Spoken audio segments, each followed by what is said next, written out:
তোমার রবের দিকে সন্তুষ্ট চিত্রে ফিরে আসো। ফাদখুলি ফি ইবাদি, আমার নেককার বান্দাদের সাথে শামিল হয়ে যাও। ওয়াদখুলি জান্নাতি, জান্নাতের ভিতরে ঢুকো।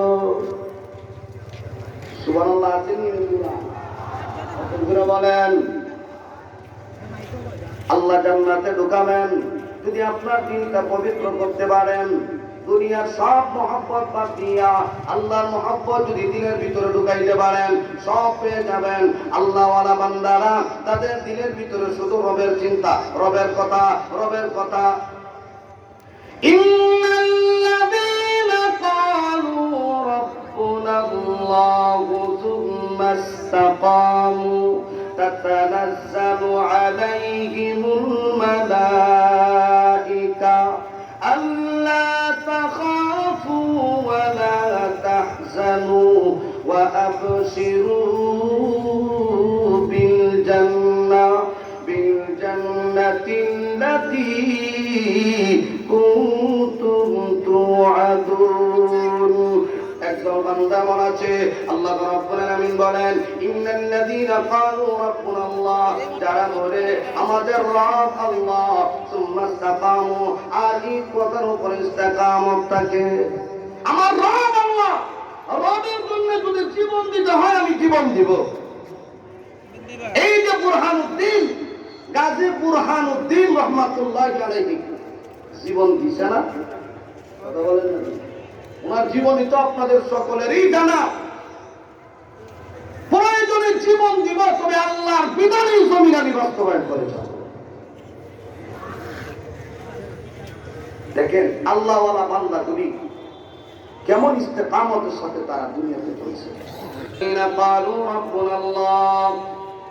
আমাদের রব আল্লাহ, সুম্মা ইসতাকামু, আর এই কথার উপর ইস্তেকামত থাকে মৃত্যুর আগ মুহূর্ত পর্যন্ত। ওই বান্দা আল্লাহকে বলে নাই, আমার আল্লাহ কয় তাতানাজ্জালু আলাইহিমুল মালাইকা, আমি আল্লাহ আমার ফেরেশতাদেরকে পাঠায়া দেই। ও আমার ফেরেশতারা, আমার বান্দা যখন দুনিয়া থেকে বিদায় হয়ে আসবে, আল্লাহ রাব্বুল আলামিন বলেন تتنزل عليهم الملائكة ألا تخافوا ولا تحزنوا وأبشروا بالجنة। وأمر فرشتنا যাও আমার বান্দার কাছে যাও, আমার বন্ধুকে কানে কানে জানায়া দিবা কোনো ভয় নাই, কোনো টেনশন নাই। দুনিয়ার হায়াত শেষ, এখন আলমে বরজখ কবরের জগতের দিকে রওনা দিছো, কোনো টেনশন নাই, কোনো ভয় নাই। আল্লাহ তাখাফু ওয়া লা তাহজানু ওয়া আবশিরু বিল জান্নাহ, তুমি জান্নাতের সুসংবাদ গ্রহণ করো, ভয় পাইবা না।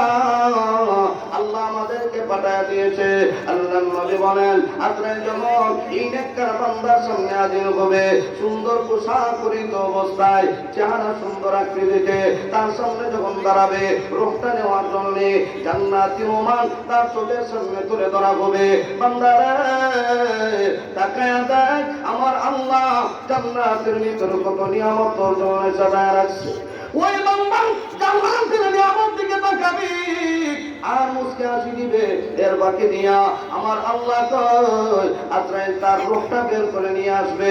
আল্লাহর নবী বলেন এ মায়া উম্মত, এই নেককার বান্দা মৃত্যুর যন্ত্রণা টেরও পাবে না।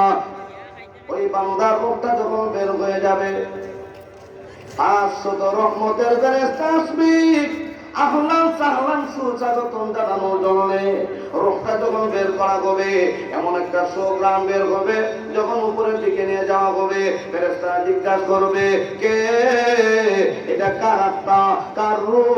বলে এই বান্দাটা আল্লাহর জন্য বড় পাগল করা ছিল, ওই বান্দাটা আল্লাহর জন্য বড় প্রেমিক ছিল, আল্লাহর জন্য দেওয়ানা ছিল, এই আত্মাটা বড় পবিত্র অমুক। তখন ফেরেশতারা কয় আহলান সাহলান, আহলান সাহলান, সুস্বাগতম জানায়। কেন? বলে তার মরণটা হয়েছে ঈমানের সাথে, তার ঠিকানা হবে জান্নাত। উপরের দিকে নিয়ে যাওয়া হবে। আমার আল্লাহ ফেরেশতাদেরকে বলবে ও আমার ফেরেশতারা, আমার ওই বান্দাটাকে আইলিনের মধ্যে রেখে দাও, জান্নাতের ভিতরে আমার বান্দার রূহটাকে রেখে দাও। আল্লাহু আকবার। ওই বান্দাটা জান্নাতে হয়ে যাবে। ফাহুয়া ফি ঈশাতির রাদিয়া ফি জান্নাতিন আলিয়া কুতুফুহা দানিয়া।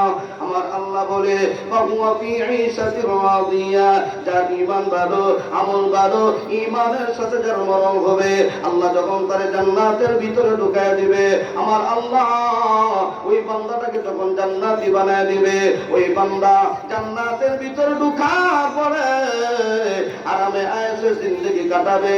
শুধু তা না, এই জান্নাতের ভিতরে কোনো টেনশন নাই, বান্দা যা চাইবে সব তোমাকে দেওয়া হবে।